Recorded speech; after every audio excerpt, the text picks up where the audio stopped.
sir, respected teachers, parents and students. Jai Hind and wish you all a very happy Independence Day. First of all, I would like to convey my appreciation.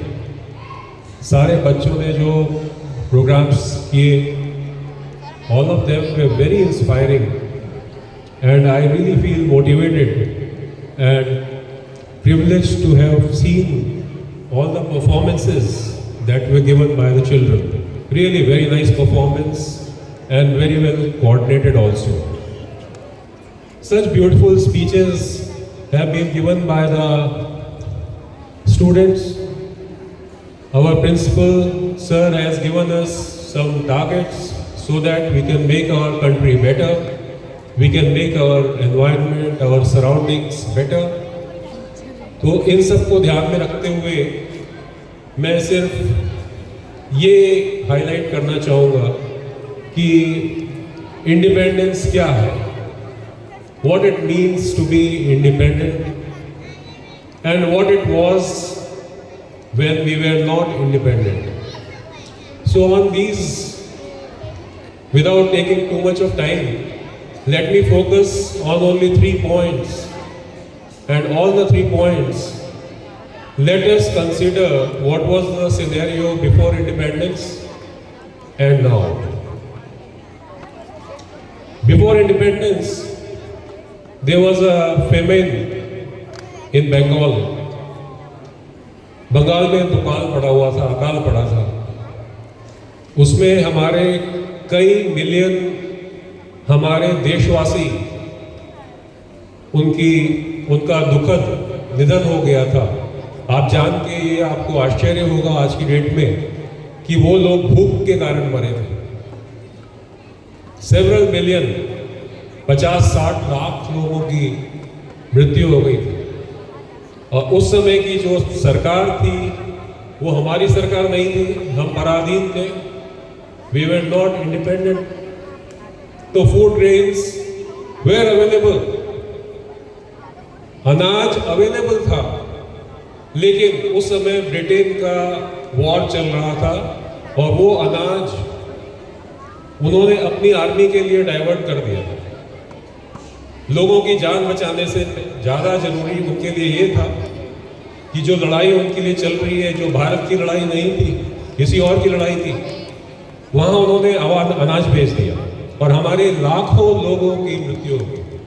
अब उसी को आप compare करिए, अभी just 3 साल पहले corona की महामारी आई थी और अभी हम इंडिपेंडेंट हैं, तो हम सब लोगों ने मिलके उसको कितनी अच्छी तरह से टैकल किया और कितनी अच्छी तरह से उसको अपने लोगों को जान बचाई. दूसरी अर्थव्यवस्था पॉइंट है. देखिए, इंसानियत के नाम पे बिफोर इंडिपेंडेंस और आफ्टर इंडिपेंडेंस में कितना फर्क आ गया कि पहले इंडिपेंडेंस के पहले लाखों लोगों की जान खतरे में डाल देते थे और आज हम लोग क्योंकि अपने निर्णय खुद लेते हैं, इसलिए हम उसको अपनी जान को बचा सकते हैं.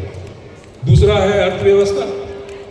जब ब्रिटिश भारत में आए तो भारत की जो अर्थव्यवस्था थी, विश्व का 24% ग्रॉस डोमेस्टिक प्रोडक्ट इंडिया का था, और जब ब्रिटिश यहाँ से गए तो 2 से 3% ग्रॉस डोमेस्टिक प्रोडक्ट जो हिस्सा था 2 से 3%, मतलब 25 से हम 2 से 3% आ गए.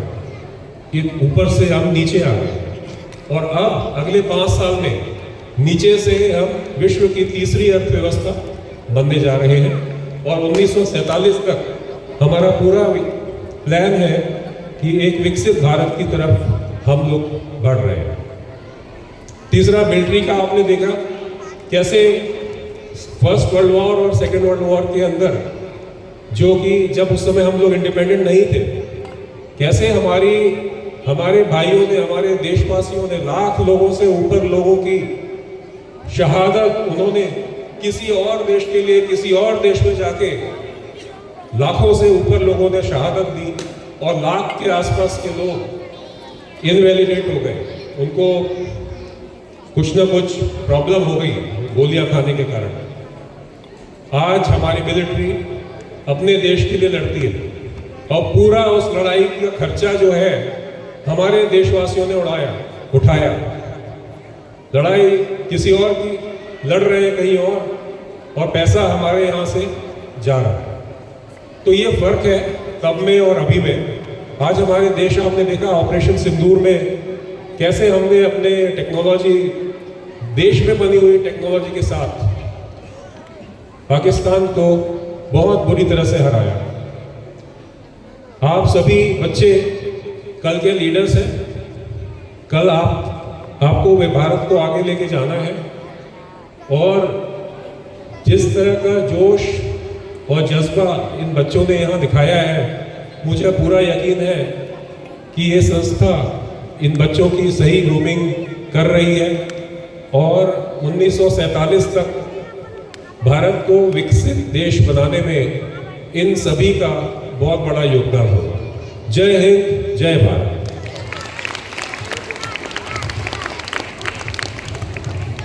We now begin the certificate distribution ceremony.